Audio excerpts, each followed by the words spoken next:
उत्तर प्रदेश के लाखों शिक्षकों को योगी सरकार ने बड़ी सौगात दी है। अब शिक्षक भी सरकारी कर्मचारियों की तरह कैशलेस इलाज की सुविधा का लाभ उठा सकेंगे।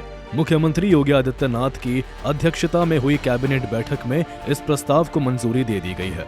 सीएम की ओर से 5 सितंबर को इसकी घोषणा की गई थी, जिस पर अब मुहर लगा दी गई है। योगी सरकार ने प्रदेश के शिक्षकों को बड़ी राहत दी है। अब राज्य के शिक्षक भी गंभीर बीमारी के समय इलाज के लिए पैसों की चिंता नहीं करेंगे। कैबिनेट बैठक में शिक्षकों के लिए कैशलेस चिकित्सा सुविधा को मंजूरी दे दी गई है। इस फैसले से प्रदेश के 11,92,000 से ज्यादा शिक्षक लाभान्वित होंगे।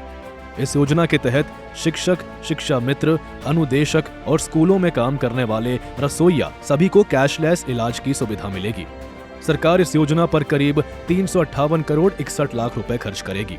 कैबिनेट बैठक में माध्यमिक शिक्षा विभाग के कर्मचारियों को भी कैशलेस इलाज की सुविधा देने को मंजूरी दी गई है। इससे करीब 2,97,579 कर्मचारी लाभान्वित होंगे। सरकार पर इसका करीब 89 करोड़ 25 लाख रुपयों का अतिरिक्त भार आएगा। हालांकि जो कर्मचारी पहले से ही किसी सरकारी स्वास्थ्य योजना जैसे आयुष्मान भारत के दायरे में हैं, इन्हें इस योजना का लाभ नहीं मिलेगा। बता दें कि मुख्यमंत्री योगी आदित्यनाथ ने 5 सितंबर शिक्षक दिवस के मौके पर शिक्षकों के लिए कैशलेस चिकित्सा सुविधा देने की घोषणा की थी। अब इस घोषणा को कैबिनेट की मंजूरी मिल गई है। इस पूरी योजना को आयुष्मान मॉडल पर लागू किया जाएगा ताकि इलाज पूरी तरह कैशलेस हो सके। कैबिनेट बैठक में कुल 32 में से 30 प्रस्ताव पास किए गए। सिर्फ 2 प्रस्तावों को फिलहाल रोक दिया गया है। बैठक में लिए गए अन्य अहम फैसलों में शहरी पुनर्विकास नीति 2026 को मंजूरी दी गई है।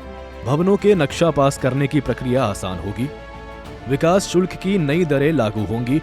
बरेली और मुरादाबाद में विज्ञान पार्क और नक्षत्रशाला की स्थापना। कैबिनेट बैठक में आपदा प्रभावित परिवारों के पुनर्वास को भी मंजूरी दी गई।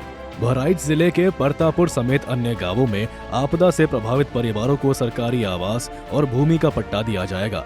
बताया गया कि नदी पार करते समय एक हादसे में 9 लोगों की मौत हो गई थी। इसके बाद मुख्यमंत्री के निर्देश पर प्रभावित गांवों का हवाई सर्वे कराया गया और पुनर्वास की प्रक्रिया शुरू की गई।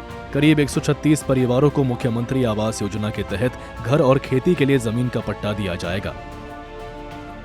प्रदेश के बेसिक शिक्षा परिषद के विद्यालयों एवं बेसिक शिक्षा परिषद द्वारा मान्यता प्राप्त विद्यालयों, अनुदानित एवं स्वित्त पोषित में कार्यरत शिक्षक, शिक्षा मित्र, विशेष शिक्षक, अनुदेशक, कस्तूरबा गांधी बालिका विद्यालयों में कार्यरत वार्डन, पूर्णकालिक, अंशकालिक शिक्षक, शिक्षिका एवं प्रधानमंत्री पोषण योजना के रसोइया एवं उनके आश्रित परिवार के सदस्यों को कैशलेस चिकित्सा सुविधा का लाभ प्रदान किए जाने के संबंध में योगी सरकार का यह फैसला एक तरफ जहां शिक्षकों को स्वास्थ्य सुरक्षा देगा, वहीं आपदा पीड़ित परिवारों को नया जीवन शुरू करने का भरोसा भी देगा।